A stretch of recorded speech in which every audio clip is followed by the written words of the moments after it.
Lili and Archie removed of royal line as Mike Tindall breaks silence about future King Louis. Mike Tindall was forced to bat down accusations he was keeping the future king's children in line to his mates after a picture of him staring down Prince Louis went viral. Mike Tindall's infamous photo of him appearing to discipline an errant Prince Louis during the Queen's Platinum Jubilee was just him keeping the future king's children in line, according to his mates. Mike married into the royal family through Zara Phillips, now Tindall, and was seen at a variety of events throughout June.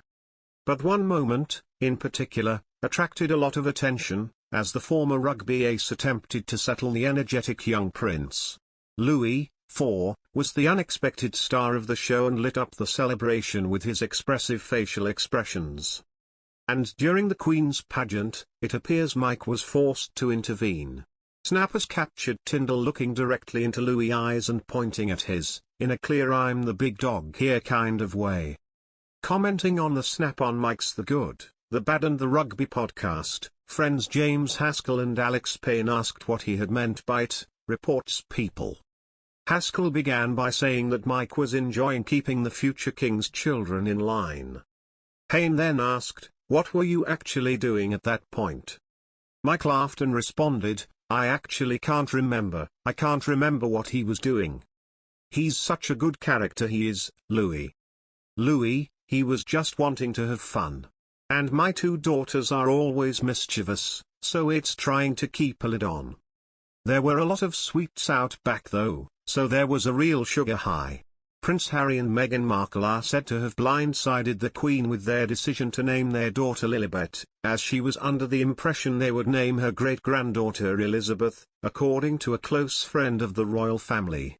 Last year, the BBC's royal correspondent Johnny Diamond accused the couple of not getting permission from the Queen before calling their daughter Lilibet, the monarch's pet name. However, the Duke and Duchess of Sussex denied these accusations, launching a legal attack on the BBC and claiming the comments were false and defamatory.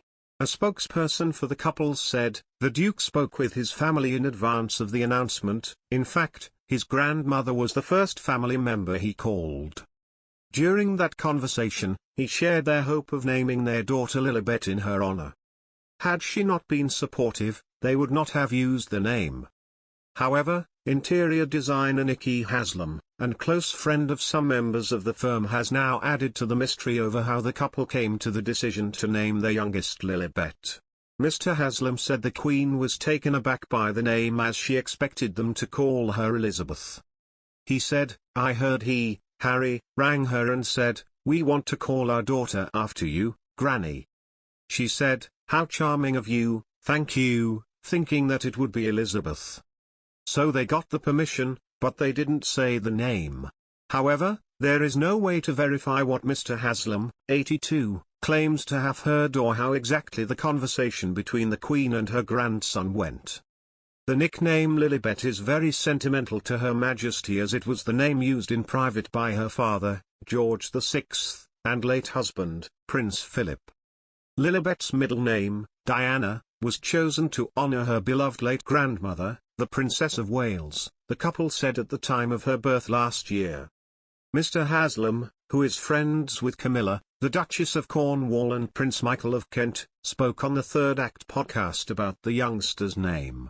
He questioned why they didn't name her after Meghan's mum, saying, "Why on earth didn't they call that baby Doria? It's the prettiest name ever." It comes after the couple celebrated their daughter's first birthday on June 4 around the time of the Queen's Platinum Jubilee celebrations. They flew back to the UK with their 2 children for the historic royal weekend.